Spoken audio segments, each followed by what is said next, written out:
What is up, guys, and welcome back to the channel, guys. I'm going through my comments yesterday, and I seen somebody commented that I should check out this video. Let's talk about the dreams of the American worker, and as y'all all know, just about the work society here in the U.S. is totally different. Definitely, and one of the main things we talk about, or that I've seen that's highly talked about, is just that time off from jobs, and you only get like 2 weeks paid vacation.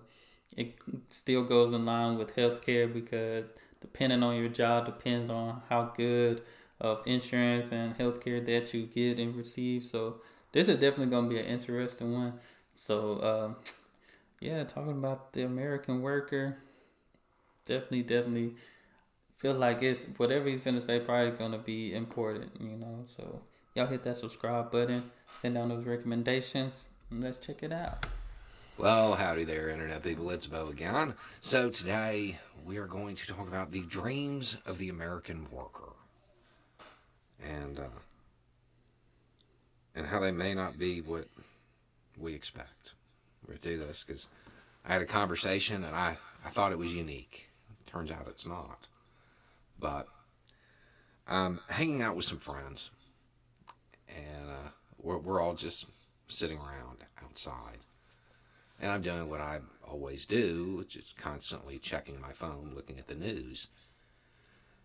And I'm on Twitter, and I see this tweet, and it says, "I keep having nightmares about my last job. Is this normal? LOL." Mm-hmm. And I read it aloud because I know it's going to get a big laugh, because everybody who's there, all of these guys, all are combat vets.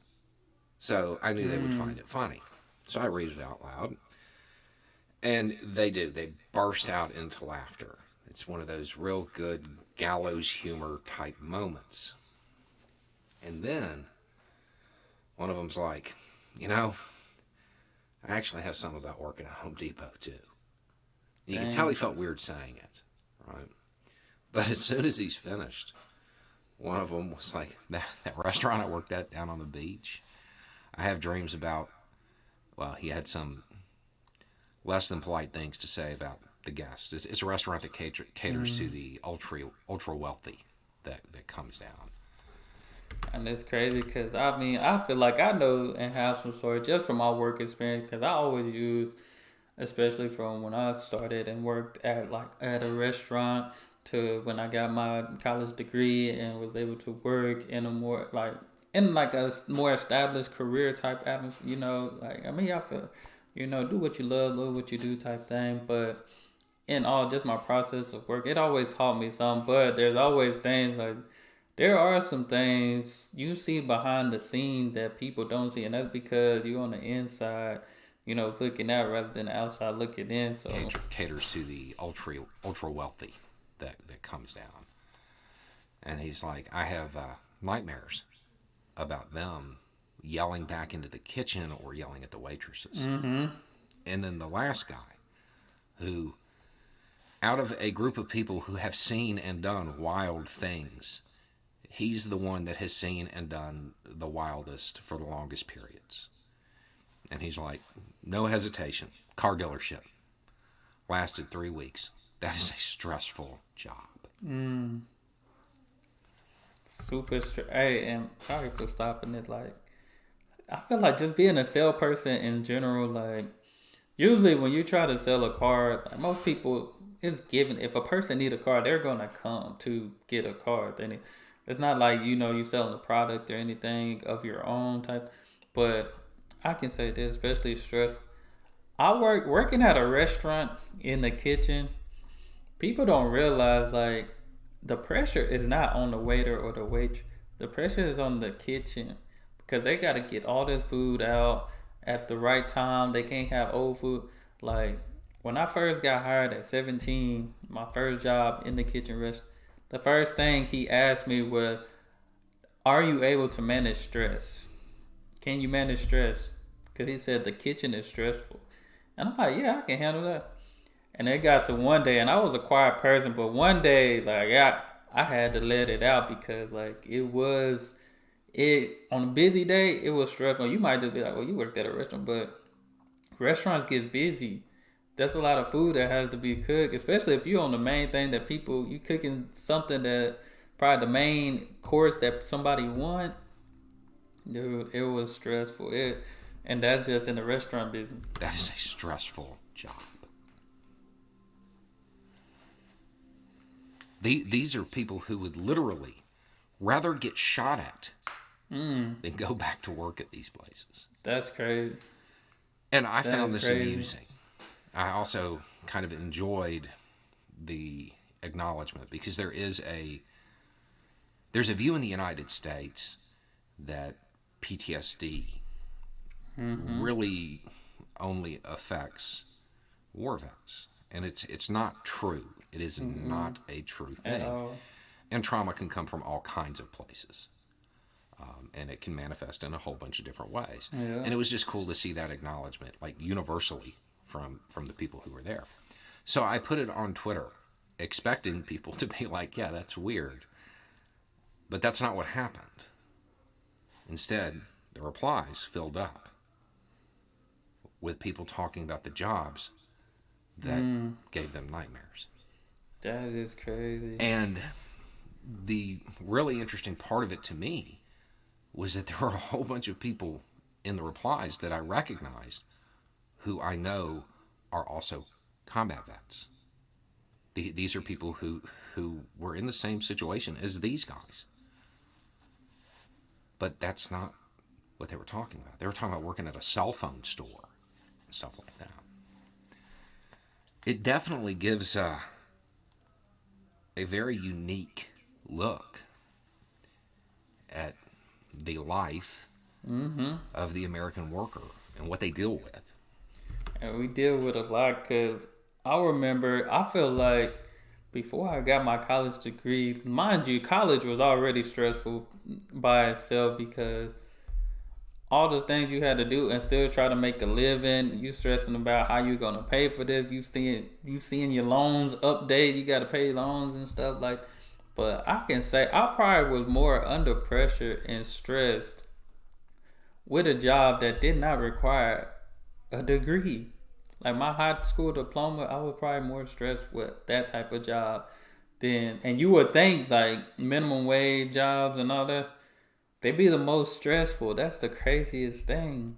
When I was on salary, there's don't get me wrong, there's some tough times, some stress, but being minimum wage on salary, I was able to take time. I was able to take a week off. Minimum wage, what you able to take like a day, maybe two? Like it's hard to even find the time to take off because they need you there type thing. And a lot of the cavalier attitudes that surface when American workers start to talk about their conditions and how they have to work and the way things are at their job. Because from a lot of people, it's just like, well, you need to suck that up. That's how it works. And I disagree with that because like most people, like I believe, don't get me wrong, I believe in hard work, but tell somebody, oh, I work for this, like you can do it. Not everybody's built different. There's, like I said, there's different strokes for different folks. Like everybody's not built the same. We can't expect for people to endure the same thing that we endured. Like we can't expect them to get over that because what was hard for us and we made it. It might be harder for them, and they might not have the tools and the necessary things they need to get over the hump. Like you gotta think about the people that probably don't have the family support, and we telling them, "Oh, get over it, do." Like you telling them what to do instead of helping them to do what they need to do, type thing. Like, man, this is like you can't like. Don't get me wrong. I do believe in working hard, but you gotta understand people's situations and where they are right now in their life, type thing. Like that's not easy going somewhere where you're just tolerated and not celebrated. Eric Thomas said that. Go where you're celebrated and not tolerated. How they have to work and the way things are at their job. Because from a lot of people, it's just like, well, you need to suck that up. That's how it works. Get Shouldn't. tough. some of the toughest men that I know, that their real stress came from a car dealership, a restaurant, and a home improvement store. Crazy. It's real though. It's That real. probably says that the United States needs a resurgence in the labor movement, in a movement that is set to improve the conditions of the worker in this country. For sure, for sure. When you have people like that openly talking about how the real stressful job is working at a car dealership, there's probably an issue. Yep. And it's one that gets overlooked because a lot of times when people complain about their conditions, those who want to muffle those complaints, those who want to downplay them, well, they say, well, you better talk to the people who deployed. The people who deployed, they apparently have the same complaints. Anyway, it's just a thought. Y'all have a good day. Hey, I feel like, thank you. I believe his name was Bo of the fifth call. Hey, definitely, this was definitely it's a necessary topic to talk about because, like, I be on Twitter too, and I see like, don't get me wrong, there are people that love their job, they love, they make good money and stuff, but like you said, it's a lot of people that making minimum wage, not making don't have salary job that are in toxic work environments. That shouldn't be. That shouldn't be like what we practice, even with the degree. You should always practice just that care and that love for your employees. I watch videos all the time about other countries and how they treat their employees to the point where they love their job. They take care of them, so they have good production. They have good mental health and different things like that. But I shouldn't be stressed working at Home Depot. Like, it's barely anything to do there, working there other than probably stop and check people. I mean, they got self checkout nowadays, but Walmart, I shouldn't be stressed at Walmart. But it is, and it ain't even probably the job. It's probably the people around and the people that are in leadership. Everybody is not fit to be a leader. That's the thing. We think, oh, that person got experience. How's that person with people? Do that person know how to talk to people? Do that person even love people? Do that person love themselves? Because experience, I do believe in experience. But just because you have experience don't mean that you fit the requirement to really be in position to lead people. If you don't even see yourself as a leader, you just see that just a title. Like, you really gotta really take people's lives into consideration. Like, I seen a video, a girl was trying to take off work because her best friend or dad or somebody died, and can you get somebody to come? Oh, you need to get somebody to cover your shift. Well, I can't find nobody. Nobody doesn't want to. Well, you need to be at work. Dude, my family member just died. My best friend just died. And you telling me to come to work? That makes no sense. Like, be considerate. We have to be considerate. But, man, this is real. This is real, man. This is a topic that don't get talked about too much because, like you said, we got people, suck it up, just work harder. But I always believe, like, with certain people, like, you gotta help their situation by first changing their mindset. That's how you can get to people, seeing where they're at mentally. Then once you see where they're at mentally, then you start dissecting and see. You gotta really know. You gotta know your team. You know what I'm saying? But it's just one of the things that this is an issue.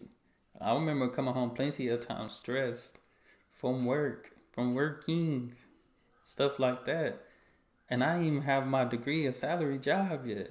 I'll always be home stressed. And what do? Get up, repeat, do the same thing over again. So it's constant stress, constant pressure. And you're like, when do I get a break type thing? But this is real. Y'all let me know what y'all think in the comments below. But that's all I have. Appreciate the request. I forgot my apologies. I usually give a shout out to the person that sent this, but you know who you are. I appreciate it. But that's all I have. Y'all be blessed, be the best, and be you. I'm out.